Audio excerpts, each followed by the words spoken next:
This is chapter 7 of The Titan's Curse, which is book 3 of the Percy Jackson and the Olympians series. Chapter 7 is called Everybody Hates Me But the Horse. The least the Oracle could have done was walk back to the attic by herself. Instead, Grover and I were elected to carry her. I didn't figure that that was because we were the most popular. Watch her head, Grover warned as we went up the stairs, but it was too late. Bonk. I thwacked her mummified face against the trapdoor frame and dust flew. Ah, man. I set her down and checked for damage.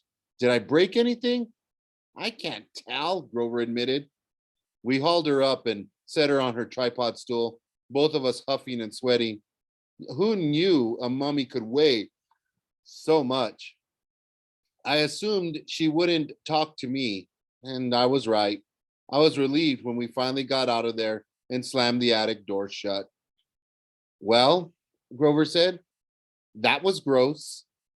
I knew he was trying to keep things light for my sake, but I still felt really down.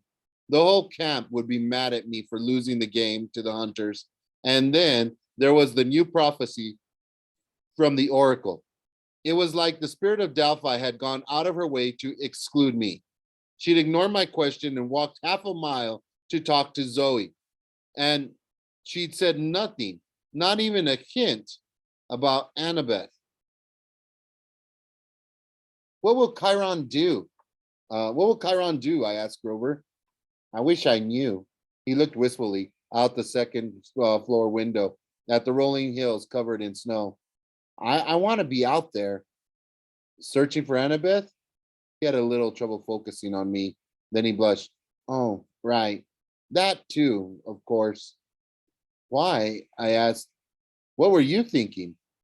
He clopped his hooves uneasily. Just something the Manicore said about the great stirring. I can't help but wonder if all those ancient powers are waking up. Maybe not all of them are evil. You mean Pan? I felt kind of selfish because I'd totally forgotten about Grover's life ambition. The nature god had gone missing 2,000 years ago. The rumor was he was rumored, to have died, but the satyrs didn't believe that. They were determined to find him. They'd been searching in vain for centuries, and Grover was convinced he'd be the one to succeed. This year, with Chiron putting all the satyrs on emergency duty to find half-bloods, Grover hadn't been able to continue his search. It must have been driving him nuts. I've let the trail go cold, he said. I felt restless, like I'm missing something really important. He's out there somewhere. I just can feel it. I didn't know what to say. I wanted to encourage him, but I didn't know how. My optimism had pretty much been trampled into the snow out there in the woods, along with our capture the flag hopes. Before I could respond, Thalia thromped up the stairs. She was officially not talking to me now, but she looked at Grover and said, "Tell Percy to get his butt downstairs." Why? I asked. Did he say something? Thalia asked Grover. He asked why? Dionysus is calling a council of cabinet leaders to discuss the prophecy. Unfortunately, that includes Percy. The council was held around a ping pong table in the rec room. Dionysus waved his hand and supplied snacks, cheese whiz, crackers, and several bottles of red wine. Then Chiron reminded him that wine was against his restrictions and most of us were underage.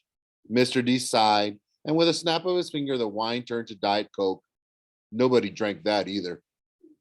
Mr. D and Chiron, in wheelchair form, sat on one end of the table. Zoe and Bianca D'Angelo, who had kind of become Zoe's personal assistant, took the other end.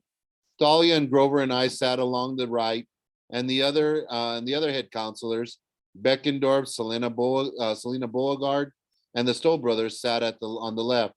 The Aries kids were supposed to send a representative too, but all of them had gotten broken limbs accidentally during capture the flag, courtesy of the hunters. They were resting up in the infirmary. Zoe started to meet off in a on a positive note. This is pointless. This is pointless. Cheese whiz? Grover gasped. He'd been scooping up crackers and ping pong balls and spraying them with topping. There is no time for talk, Zoe continued. Our goddess needs us. The hunters must leave immediately. And go where? Chiron asked. West, Bianca said. I was amazed how different she looked after just a few days with hunters. Her dark hair was braided like Zoe's now, so you could actually see her face. She had a splash of freckles across her nose, and her dark eyes vaguely reminded me of someone famous, but I couldn't think who. She looked like she'd been working out, and her skin glowed faintly, like the other hunters, as if she'd been taking showers in liquid moonlight. You heard the prophecy. 5 shall go west to the goddess in chains. We can get 5 hunters and go. Yes, Zoe agreed. Artemis is being held hostage. We must find her and free her. You're missing something, as usual, Dahlia said. Campers and hunters combined prevail. We're supposed to do this together? No, Zoe said. The hunters do not need thy help. Dahlia grumbled. Nobody says thy in like 300 years, Zoe. Get with the times. Zoe hesitated, like she was trying to form the word correctly. We do not need your help. Thalia rolled her eyes. Forget it. I fear the prophecy says you do need our help, Chiron said. Campers and hunters must cooperate. Or do they? Mr. D mused, swirling his Diet Coke under his nose like it had a fine bouquet. One shall be lost, one shall perish. That sounds rather nasty, doesn't it? What if you fail because you try to cooperate? Mr. D, Chiron sighed, with all due respect, though whose side are you on? Dionysus raised his eyebrows. Sorry, my dear centaur, just trying to be helpful. We're supposed to work together, Thalia said stubbornly. I don't like it either, Zoe, but you know prophecies. You want to fight against one? Zoe grimaced, but I could tell Thalia had scored a point. We must not delay, Chiron warned. Today is Sunday. This very Friday, Friday 21st, is the winter solstice. Oh, joy, Dionysus muttered. Another dull annual meeting. Artemis must be present at the solstice, Zoe said. She has been one of the most vocal on the council, arguing for action against Kronos' minions. If she is absent, the gods will decide nothing. We will lose another year of war preparations. Are you suggesting that the gods have trouble acting together, young lady? Dionysus asked. Yes, Lord Dionysus. Mr. D nodded. Just checking. You're right, of course. Carry on. You must agree with Zoe. I must agree with Zoe, said Chiron. Artemis's presence at the Winter Council is critical. We have only a week to find her, and possibly even more important, to locate the monster she was hunting. Now, we must decide who goes on this quest. 3 and 2, I said. Everybody looked at me. Thalia even forgot to ignore me. We're supposed to have 5, I said, feeling self-conscious. 3 hunters, 2 from Camp Half-Blood. That's more than fair. Thalia and Zoe exchanged looks. Well, Thalia said, it does make sense. Zoe grunted. I would prefer to take all the hunters. We will need strength of numbers. You will be retracing the goddess's path, Chiron reminded her, moving quickly. No doubt Artemis tracked the scent of this rare monster, whatever it is, as she moved west. You will have to do the same. The prophecy was clear. The Bane of Olympus chose the trail. That would say, what would your mistress say? Too many hunters spoil the scent? A small group is best. Zoe picked up a ping pong paddle and studied it like she was deciding who she wanted to whack first. This monster, the Bane of Olympus, I have hunted at Lady Artemis's side for many years, yet I have no idea what this beast might be. Everybody looked at Dionysus. I guess because he was the only god present, and gods are supposed to know things. He was flipping through a wine magazine, but when everyone got silent, he glanced up. Well, don't look at me. I'm a young god, remember? I don't keep track of all those ancient monsters and dusty titans. They make for terrible party conversation. Chiron, I said, you don't have any ideas about the monster? Chiron pursed his lips. I have several ideas, none of them good, and none of them quite make sense. Typhoon, for instance, could fit this description. He is truly a Bane of Olympus, or the sea monster Keto. And if either of these were stirring, we would know. They are ocean monsters the size of skyscrapers. Your father, Poseidon, would already have sounded the alarm. I fear this monster may be more elusive, perhaps even more powerful. That's some serious danger we're facing, Connor Stoll said. I liked how he said you and not we. It sounds like at least 2 of the 5 are going to die. One shall be lost in a land without rain, Beckendorf said. And if I were to say, I'd stay, and if I were to, and I were you, I'd stay out of the desert. There was a muttering of agreement. And the Titan's curse one must withstand, Selena said. What could that mean?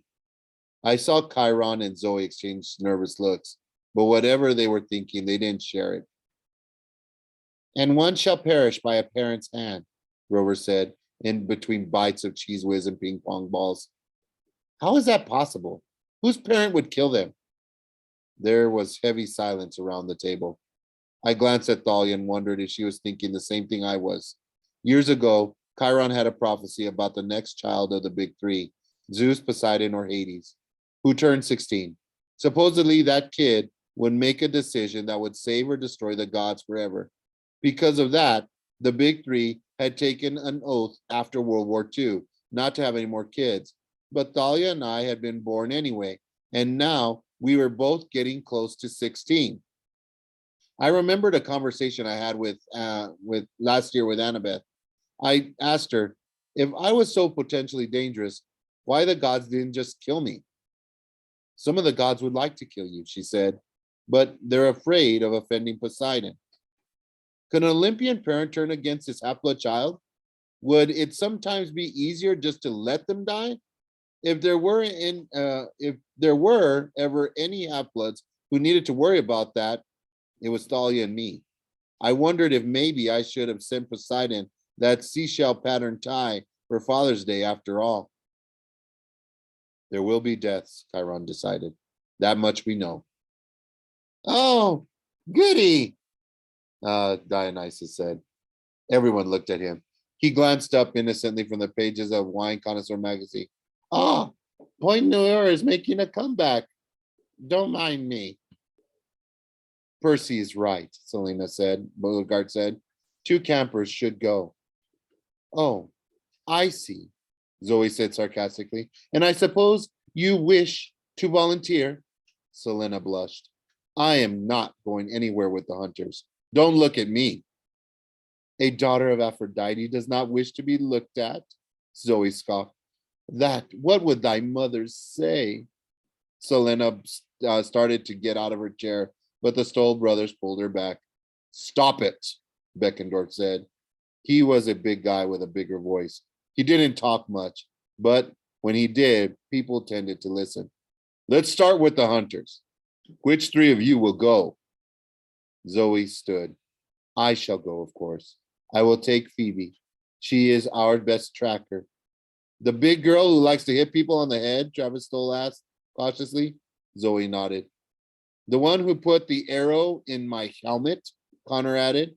Yes, Zoe snapped. Why? Oh, nothing. We just have a t-shirt for her from the camp store. He held up a big silver t-shirt that said Artemis, the moon goddess, Fall Hunting Tour 2002, with a huge list of national parks and stuff underneath. It's a collector's item. She was admiring it. You want to give it to her? I knew the Stoles were up to something. They always were, but I guess Zoe didn't know them as well as I did. She just sighed and took the t-shirt. As I was saying, I will take Phoebe and I wish Bianca to go. Bianca looked stunned. Me? But I'm so new. I wouldn't be any good. You will do fine, Zoe insisted. There is no better way to prove thyself. Bianca closed her mouth. I felt kind of sorry for her. I remembered my first quest when I was 12. I had really, I felt totally unprepared, a little honored maybe, but a lot resentful and plenty scared. I figured the same things were running around in Bianca's head right now. And for campers, Chiron said, his eyes met mine, but I couldn't tell what he was thinking. Me! Grover stood up so fast he bumped the ping pong table. He brushed cracker crumbs and ping pong ball scraps off his lap. Anything to help Artemis. Zoe wrinkled her nose. I think not, Satyr. You are not even a half-blood. But he is a camper, Thalia said, and he's got his satyr senses and good and woodland magic. You can play a can you play a tracker song yet, Grover? Absolutely. Zoe wavered. I don't know what a tracker song was, but apparently Zoe thought it was a good thing. Very well, Zoe said. And the second camper? I'll go. Thalia stood and looked around, daring anyone to question her. Now, okay, maybe my math skills weren't the best, but it suddenly occurred to me that we reached the number 5 and I wasn't in the group. Whoa, wait a sec, I said. I want to go too. Thalia said nothing. Chiron was still studying me, his eyes sad. Oh, Grover said, suddenly aware of the problem. Whoa, yeah, I forgot. Percy has to go. I didn't mean, I'll stay. Percy, you should go in my place. He cannot, Zoe said. He is a boy. I won't have hunters traveling with a boy. You traveled with me here, I reminded her.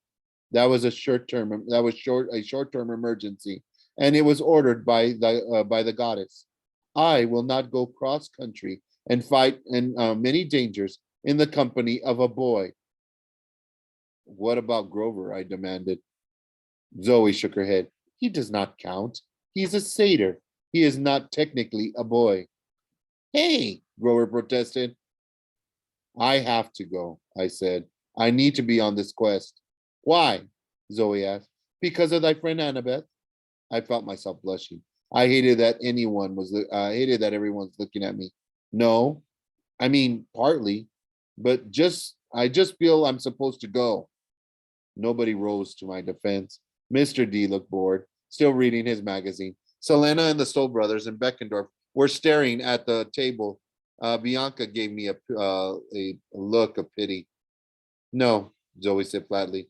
I insist upon this. I will not take a satyr. I will take a satyr if I must, but not a male hero. Chiron sighed. The quest is for Artemis.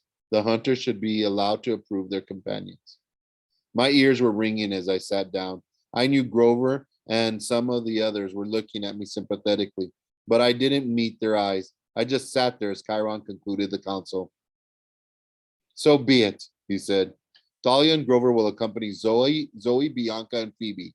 You shall leave at first light, and may the gods, he glanced at Dionysus, present company included, we hope, be with you.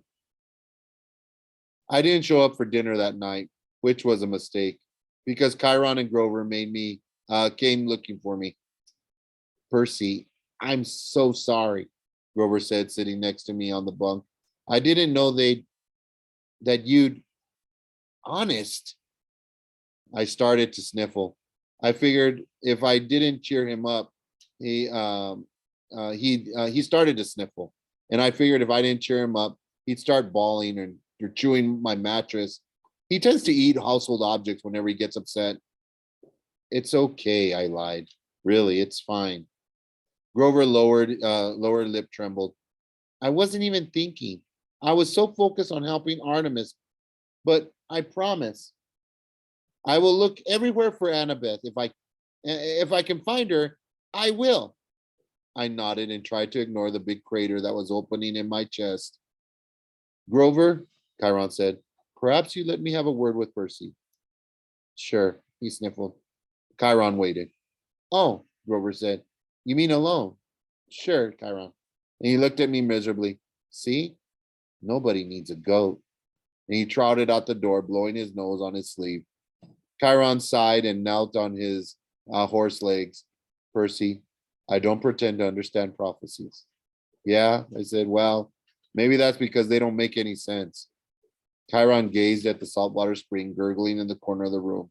Thalia would not have been my first choice to go on this quest. She's too impetuous. She acts without thinking. She's too sure of herself.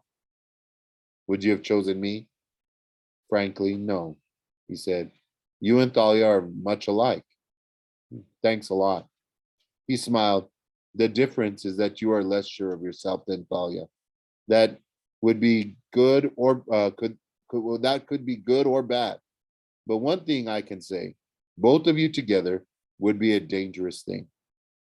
We can handle it. The way you handled it at the creek tonight, I didn't answer.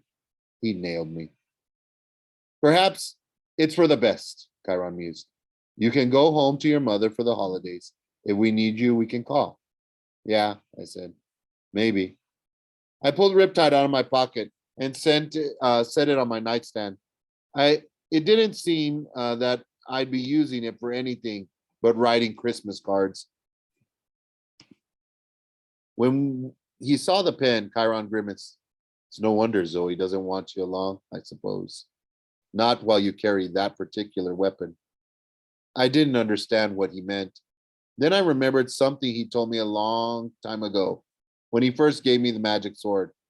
It has a long and tragic history, which we need not go into. I wanted to ask him about that, but then he pulled out a golden drachma from his saddlebag and tossed it to me. Call your mother, Percy. Let her know you're coming home in the morning. And for what's good, for what it's worth, I almost volunteered for this quest myself. I would have gone if not for the last line. One shall perish by a parent's hand. Yeah. I didn't need to ask. I knew Chiron's dad was Kronos, the evil Titan Lord himself. The line would make perfect sense if Chiron went on the quest. Kronos didn't care for anyone, including his own children. Chiron sat. You know what this Titan's curse is, don't you? His face darkened. He made a claw over his heart and pushed it outward, an ancient gesture warding off evil. Let us hope that our prophecy does not mean what I think. Now, good night, Percy. And your time will come. I'm convinced of that. There's no need to rush. He said your time the way people did when they meant your death. I didn't know if Chiron meant it that way, but the look in his eyes made me scared to ask. I stood at the saltwater spring, rubbing Chiron's coin in my hand and trying to figure out what to say to my mom. That I really wasn't in the mood to have one more adult tell me that doing nothing was the greatest thing I could do, but I figured my mom deserved an update. Finally, I took a deep breath and threw in the coin. Oh, goddess, accept my offering. The mist shimmered, and the light from the bathroom was just enough to make a faint rainbow. Show me Sally Jackson, I said, Upper East Side, Manhattan. And there in the mist was a scene I did not expect.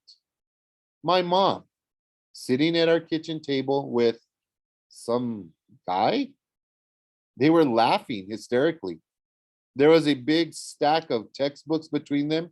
The man was, I don't know, 30 something with longish salt and pepper hair and a brown jacket over his black t-shirt.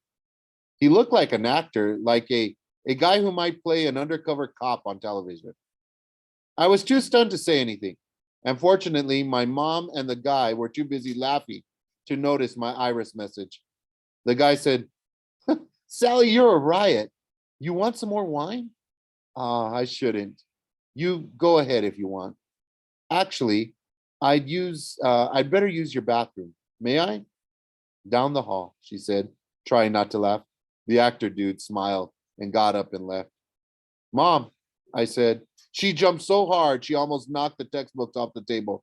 Finally, she focused on me. Percy, oh, honey, is everything okay? What are you doing? I demanded. She blinked. Homework? Then she seemed to understand the look on my face. Oh, honey, it's just Paul Bloffus. He's he's in my writing seminar. Mr. Blowfish? Bloffus. He'll be back in a minute, Percy. Tell me what's wrong. She always knew when something was wrong.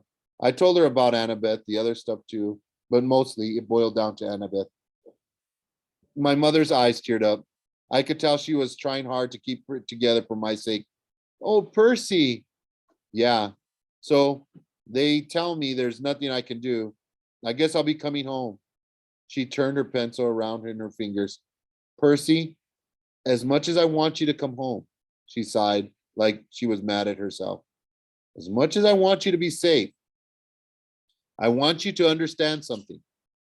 You need to do whatever you think you have to. I stared at her. What do you mean? I mean, do you really, deep down, believe that you have to help her, save her? Do you think it's the right thing to do? Because I know one thing about you, Percy. Your heart is always in the right place. Listen to it. You're telling me to go? My mom pursed her lips. I'm telling you that you're getting too old for me to tell you what to do. I'm telling you that I'll support you, even if what you decide is dangerous to do is dangerous. I can't believe I'm saying this. Mom, the toilet flushed down the hall in our apartment.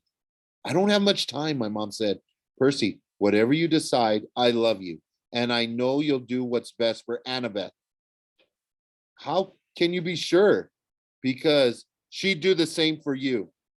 And with that, my mother waved her hand over the mist and the connection dissolved, leaving me with one final image of her new friend, Mr. Blowfish, smiling down at her. I don't remember falling asleep, but I remember the dream. I was back at the barren cave, the ceiling heavy and low above me.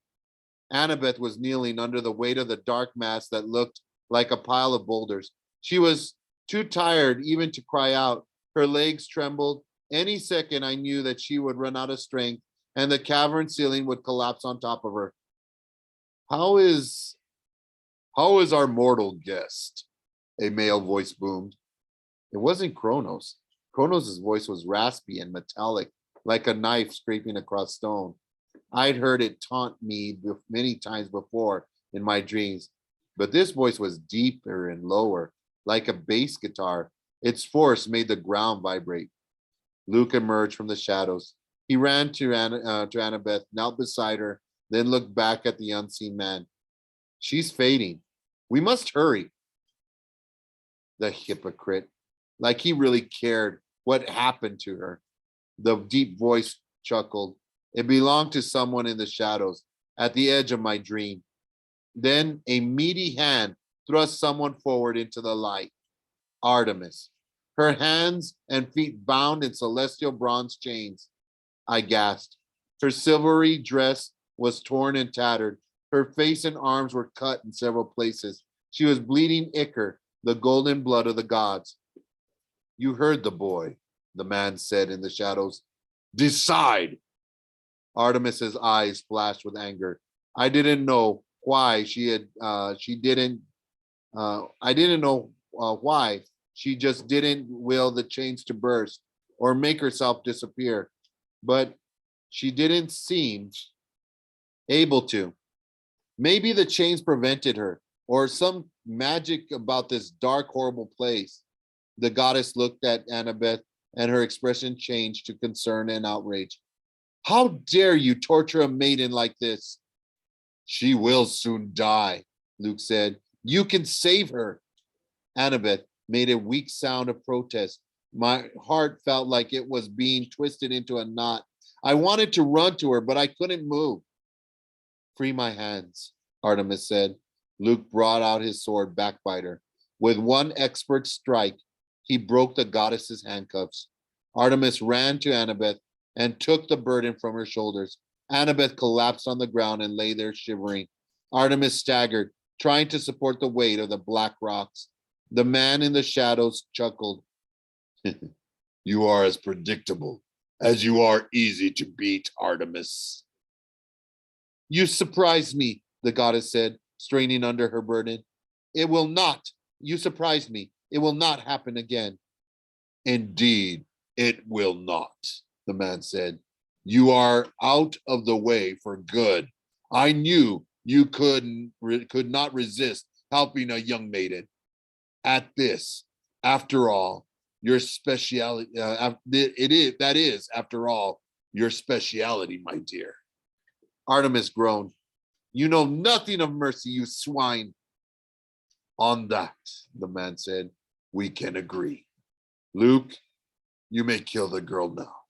No, Artemis shouted. Luke hesitated. She may yet be useful, sir. Further bait.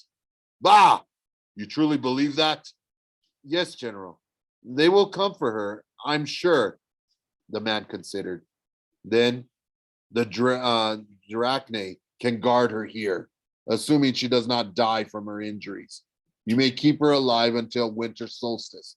After that, if our sacrifice goes as planned, her life will be meaningless. The lives of all mortals will be meaningless.